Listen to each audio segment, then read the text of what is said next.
the Nazis' philosophy divided our family. There were the pro-Nazis and there was the no-Nazis against the Nazis, and my parents were under the no-Nazis. And the Nazis controlled all the media, which was only newspapers, radio, and film industry, and that was the way they indoctrinated the nation. And I was not aware of it. When I was in the Hitler Youth, I took it for granted that it's the government, and there was no doubt in our mind as children. And for my parents, it was the most important worry all the time to have their children not being indoctrinated and taken over by the Nazi ideology.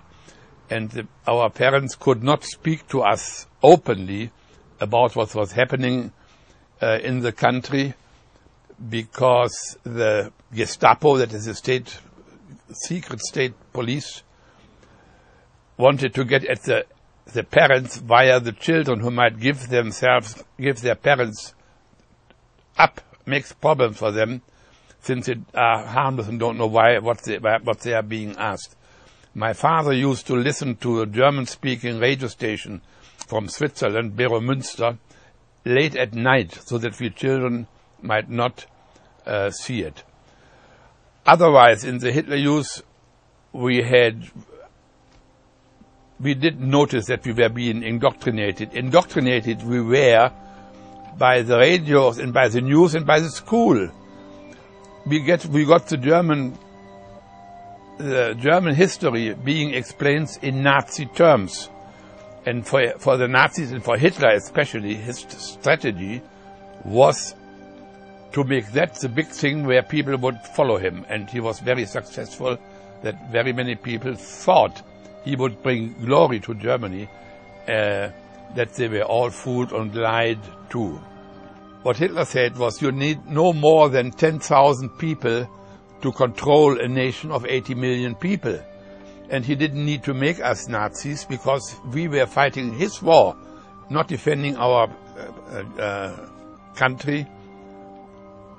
I thought I was defending Germany, and as I said earlier, it was a terrible awakening after the war, and I suppose I'll give you some more examples later on. Just as far as the war is concerned, my father said already in 1943 to my mother, and we got that from her, that you can't wish anymore that we win the war. So he knew exactly where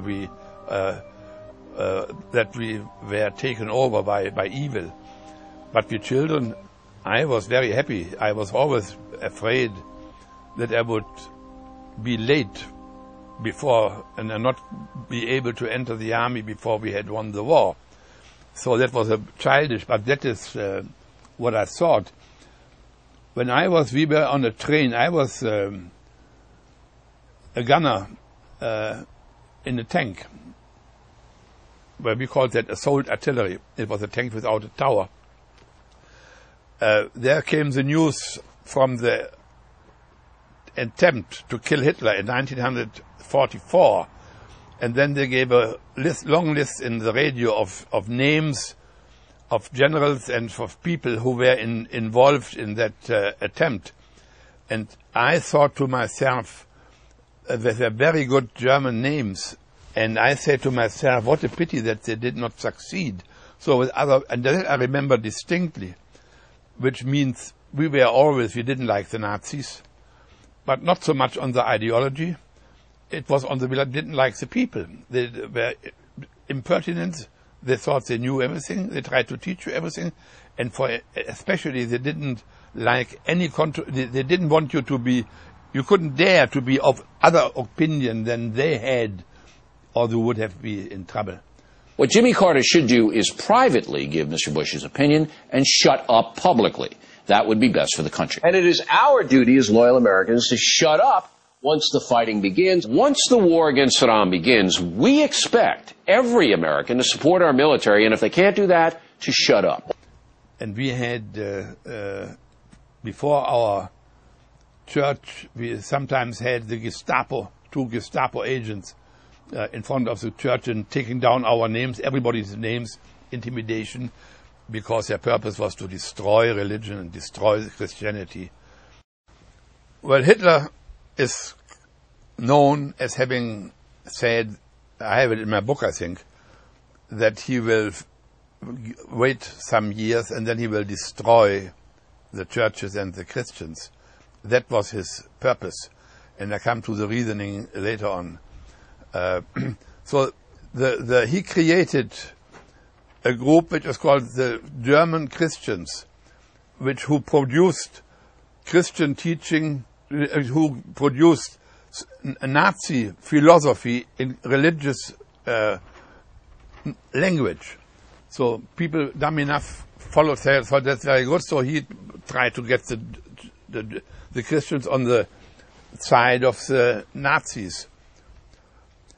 We were told in the Hitler Youth, but even more so in the schools, that they told us, you can pray and sing hymns as much as you like in your homes or in your churches, but in society it is us, the National Socialists, who are in charge, and we determine what is going to happen or what is not going to happen. NSKSLA News 12's Jeff Farrell discovered the clergy would help the government with potentially their biggest problem, us. For the clergy, one of the biggest tools that they will have in helping calm the public down or obey the law is the Bible itself, specifically Romans 13. What's the very first word at verse 13? How many of you love to submit? And the way you talk about your government, it's so easy to complain, isn't it? It is so easy to criticize. It is so easy to find fault. Honor the king. Do it anyway, whether the king deserves it or not. My friends, you are free. You are free to respect and appreciate the authority of the government that God gives to you. Honor the king. Amen. To order a video or audio copy of today's message, I'm free to submit to authority. Visit our website or call 1-800-661-3311.